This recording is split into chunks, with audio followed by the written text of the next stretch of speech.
এবার দেখব যে এতক্ষণ ব্লারি করছি, এবার আমরা শার্প কিভাবে শার্প করা সম্ভব। আমরা এখান থেকে শার্প টুলটি সিলেক্ট করলাম এবং আমরা এখানে দেখতে পাচ্ছি একটি চোখ এবং আমরা এখানে কিছু বার পেইন্ট করলাম এবং দেখতে পাচ্ছি যে আমাদের চোখটি যথেষ্ট শার্প এবং আমরা ঠোঁটটিকে একটু শার্প করার চেষ্টা করছি এবং সেম একই রকম অপশন এখানে আমরা ইচ্ছা করলে এখান থেকে 75% দিয়ে শার্প করতে পারি দ্রুত, এবং আমরা ইচ্ছা করলে কিছুটা ব্লারি করে ব্যাক।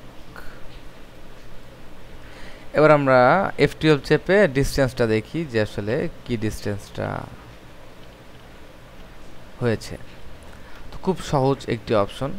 আবার অনেকের অ্যামাউন্ট সম্পর্কে যদি ভালো ধারণা না থাকে আস্তে আস্তে করে কম অ্যামাউন্ট দিয়ে দিয়ে চেক করতে পারেন যে আপনার ঠিক মতো। কোনো ইমেজকে আমরা যদি ব্লারি করে তুলি তাহলে অনেক সময় দেখা যাচ্ছে যে আমাদের যে এজগুলো আছে এজগুলোকে স্মুথ করার জন্য ব্লারি করব এবং এজগুলোকে অনেক শার্প করার জন্য আমরা শার্প টুলটা ইউজ করব।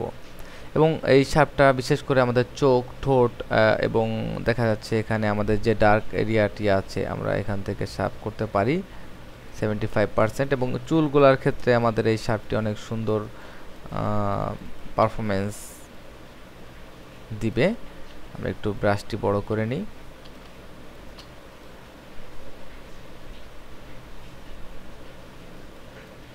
এখান থেকে আমরা দেখতে পাচ্ছি যে আমাদের যে পরিবর্তনটা হয়েছে। আমরা F12 চেপে আবারও দেখি যে আমাদের ছবিটির যে ছোট ছোট এজগুলো আছে অনেক সুন্দরভাবে দেখা যাচ্ছে।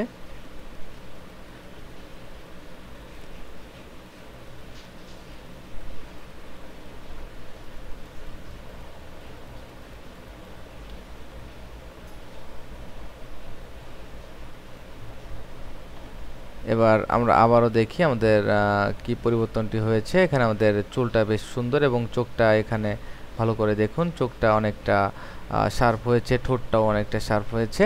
তো এভাবে আমরা শার্প টুল ব্যবহার করতে পারি। নেক্সটে আমি এক্সপ্লেন করতেছি কিভাবে আমাদের ডাস্ট টুলটি কাজ করে। ওকে।